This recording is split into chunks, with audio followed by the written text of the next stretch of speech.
آیت نمبر 139 میں سورہ عمران میں اللہ تعالیٰ فرماتے ہیں وَلَا تَهِنُوا وَلَا تَحْزَنُوا وَأَنْتُمُ الْأَعْلَوْنَ إِن كُنتُم مُؤْمِنِينَ، اور سست نہ ہو اور غم نہ کھاؤ اور تم ہی غالب رہو گے اگر تم ایمان رکھتے ہو۔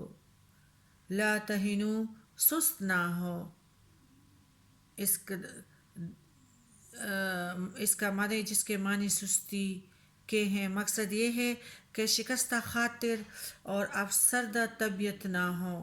ایمان والا کبھی بھی افسردہ طبیعت نہیں ہوتا، پورے یقین کے ساتھ رائے حق پر گامزن ہی رہتا ہے اور اللہ پہ بھروسہ رکھتا ہے، کیونکہ اللہ تعالیٰ ہی ہمارا فکر کرنے والا ہے، اور اس کو پتہ ہے کہ جس نے مجھے پیدا کیا ہے تو وہی ہے میرا کام ہے نماز اور پرہیزگاری، کہ میں اس سے منہ نہ موڑوں۔ لا تحزنو، غم نہ کھاؤ۔ حزن اس کا مادہ ہے، لفظ حزن غمگین بھی ہے، اور حزن خاص طور پر ماضی کی کوتاہیوں اور خرابیوں کے بارے میں ہوا کرتا ہے۔ الْأَعْلَوْنَ، غالب، غلو اس کا مادہ ہے اعلیٰ، عالی، اعلیٰ وغیرہ الفاظ اس لیے نکلے ہیں۔ اعلونا، ہر قسم کا غلبہ، مادی ہو روحانی ہو۔ سیاق و سباق میں پر نظر رکھتے ہوئے یہاں مادہ غلبہ ہے۔ کئی بہادروں، یعنی یہ آیات جنگ احد کے حالات کے ضمن میں نازل ہوئے جب مسلمان مجاہدین زخمیوں سے چور چور ہوئے تھے۔ کئی بہادر جوانوں کی لاشیں ان کے سامنے پڑی تھی۔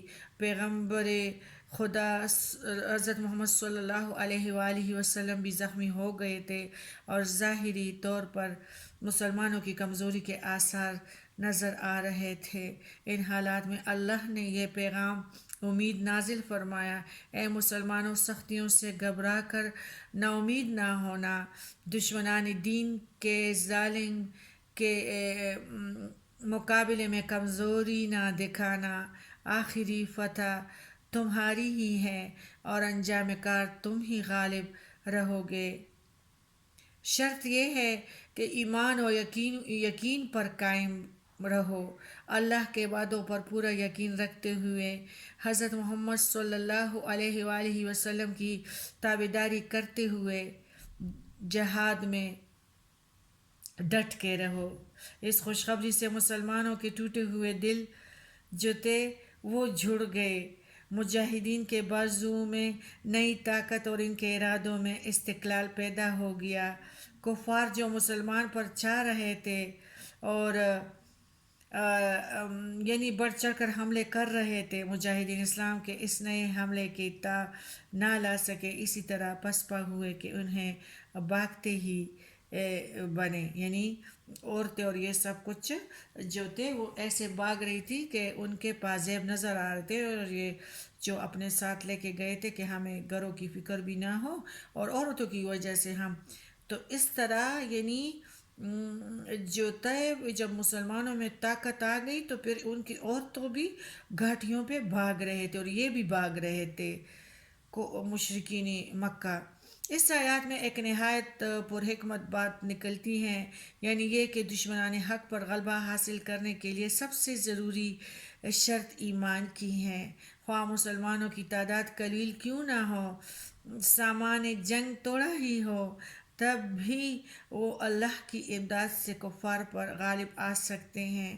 شرط یہ ہے کہ اللہ پر ان کا ایمان مضبوط ہو، پھر فتح اور سربلندی خود بخود چلی آتی ہے۔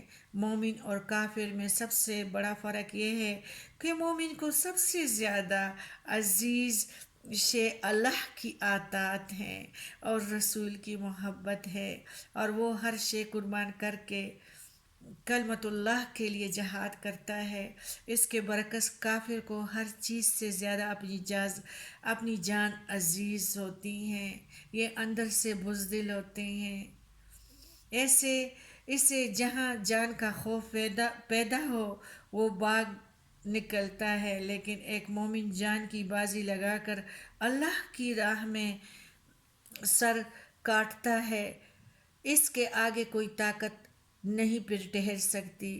آج بھی اس جوش ایمان کی ضرورت ہے، لیکن کون ہے کہ آئے اور جو دو نعمتیں ہیں ہمارے لاہور کو جو ملی ہیں، میڈم فرحت ہاشمی، نگہت ہاشمی، عطا کرنے والے کچھ دیتے ہیں، عطا کرنے والے کو یہی لوگ موتیوں اور ہیروں کے جار بنا دیتے ہیں، جس جار میں صرف گند ہی پڑا ہوتا ہے، ہاں، اور وہ دن بدن اس سے نکال نکال کے موتیاں ہی ڈالتے ہیں۔